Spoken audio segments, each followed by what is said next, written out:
लेकिन मेरे भाई और बुजुर्गों दोस्तों, ये कोई उसूल नहीं है, ये कोई ज़ाब्ता नहीं है, ये कोई तरीका नहीं है कि एक फर्द को देखकर तमाम अफराद का इंसाफ किया जाए। एक मौलवी खराब हो तो सारे मौलवियों पर खराब होने का हुक्म लगा दिया जाए, ये कोई तरीका नहीं।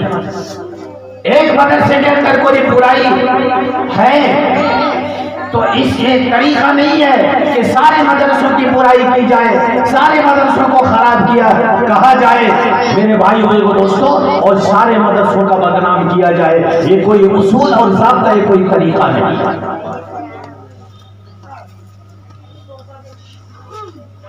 वो कौन सा जमाना है? ये तो गया गुजरा जमाना है।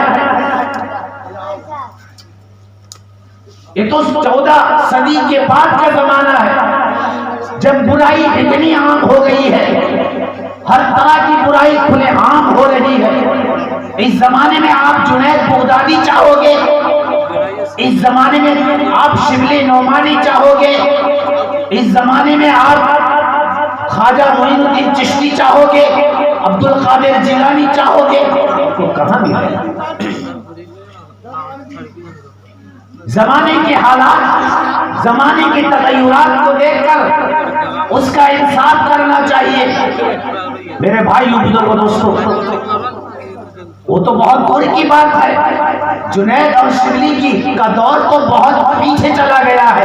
आप 50 साल पीछे के बुजुर्गाने दीन को, 50 साल पीछे के उलमाए दीन का आज के दौर से आप अगर तकाबुल कीजिएगा तो आज के दौर में मेरे भाई बुजुर्गों दोस्तों, आज के इस तनाजुर में, आज के इस दौर में आप 50 साल पहले के आलिम की उनकी आदतें, उनकी खसलतें, उनके आमाल, उनके अखलाक और उनका कैरेक्टर, उनका इल्म मेरे भाई बुजुर्गों दोस्तों आज भूलोगे तो नहीं मिलेगा। आज के दौर के हिसाब से आपको मूल्यांकन करना पड़ेगा, आपको तकाबुल करना पड़ेगा, आपको इंतखाब करना पड़ेगा। इसलिए मेरे भाइयों बुजुर्गों दोस्तों, ये गनीमत है, ये बचेगा तो हम बचेंगे, ये बचेगा हमारा दीन बचेगा, ये बचेगा तो कुरान बचेगा, ये बचेगा तो बुखारी बचेगा, ये बचेगा मुस्लिम बचेगा, ये बचेगा तो सियाए सिक्का बचेगा, ये बचेगा तो हमारे बुजुर्गाने दीन की याद भी ताजा रहेगा।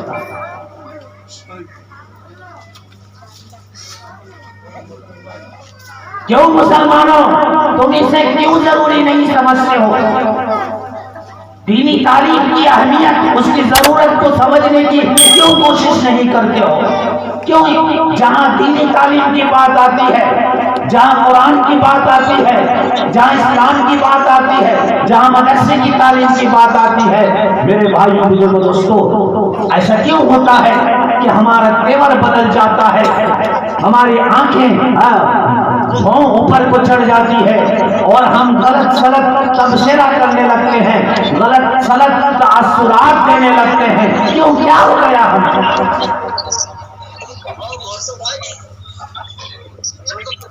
मुसलमानों, अगर आप रोशन ख्याल हैं, आप अगर तालीम याफ्ता हैं, आप अगर एजुकेटेड हैं, मुबारक हो आपका एजुकेशन, आपकी वकालती आपको मुबारक हो, आपकी डॉक्टरी आपको मुबारक हो, आपका हिकमत, आपका फन, आपका साइंस आपको मुबारक हो। लेकिन मेरे भाइयों बुजुर्गों दोस्तों, आप क्या समझते हैं? साइंस पढ़ना जरूरी है, इंजीनियरिंग पढ़ना जरूरी है, वकालती पढ़ना जरूरी है, और दीन सीखना, कुरान सीखना, कुरान पढ़ना, दीन सीखना ये जरूरी नहीं है। हमने कब कहा है कि आप अपने बच्चों को बैरिस्टर मत बनाइए? हमने कब कहा है कि आपके बच्चों को आप वकील मत बनाइए? हमने कब कहा है कि आप अपने बच्चों को डॉक्टर मत बनाइए? हमने कब कहा है कि आपके बच्चों को आप सर्जन मत बनाइए? हमने कब कहा है कि आपके बच्चों को आप पायलट मत बनाइए, आप अपने बच्चों को साइंटिस्ट मत बनाइए?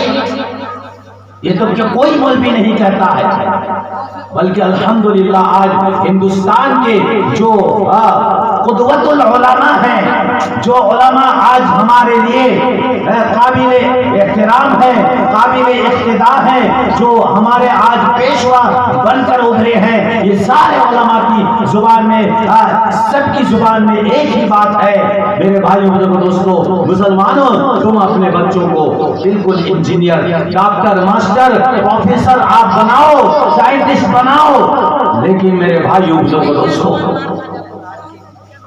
दीन के साथ, दीनी तालीम के साथ, ताकि वो इंजीनियर अपने ईमान की हिफाजत कर सके। वो बिल्डिंग की हिफाजत करेगा तो उसकी ईमान की हिफाजत नहीं होगी। एक डॉक्टर अगर वो पेशेंट की हिफाजत करेगा, पेशेंट को तो वो दुनिया में बचा सकता है, लेकिन वो अपना ईमान को आखिरत में बचा नहीं सकता। ये कौन समझाएगा? क्यों इसकी जरूरत नहीं है? इसका मतलब आखिरत कोई चीज नहीं है हमारे यहाँ। हमारी नजरों में आखिरत की कोई अहमियत नहीं है। हम आखिरत का गोया के यानी बहाले यानी हम जुबान से इनकार नहीं कर रहे हैं, लेकिन हम यानी हमारी जुबान हाल से हम इनकार कर रहे हैं कि आखिरत क्या है, फिर आखिरत में क्या हिसाब होगा। मेरे भाइयों मेरे दोस्तों, अगर आखिरत में हिसाब का खौफ हमारे दिलों में होता, बाप माँ के दिलों में होता, तो वो अपने बच्चों को इंजीनियर, प्रोफेसर, मास्टर, डॉक्टर बनाने से पहले वो अपने बच्चों को कम से कम मुसलमान बना देते, ईमान वाला, कलमा वाला बना देते, कुरान सिखा देते। मेरे भाइयों मेरे दोस्तों, ये जरूरी है। इसलिए आज मैं फिर दावे के साथ कह रहा हूं, वो क्या आप बस चंद ही अफराद यहां बैठे हुए हैं, लेकिन मैं एक दावे के साथ कह रहा हूं, मुसलमानों, मदरसों से मोहब्बत करना, उलमा से मोहब्बत करना, तलबा की अजमत दिल में रखना और नेक लोगों की अजमत को मोहब्बत करना, ये आपके ईमान की पहचान है, ये आपके ईमान का सबूत है मेरे भाइयों बुजुर्गों दोस्तों। और मैं इस दावे के साथ कहता हूं, अगर इन चीजों से आपको नफरत है, इन चीजों से आपको अगर हसद है, इन चीजों से अगर आपको बगावत है, तो आपका ईमान भी साफ हो गया है। मेरे भाइयों बुजुर्गों दोस्तों, आप एक मोमिन मुसलमान कहलाने के हर किस काबिल नहीं है। आपको अपने ईमान की तजदीद करना चाहिए, ईमान दोहराना चाहिए। मेरे भाइयों बुजुर्गों दोस्तों, ये कोई मामूली बात नहीं है। इसलिए अपनी जुबान की हम हिफाजत करें, अपने दिल की हिफाजत करें, हम कोशिश करें उलमाए दीन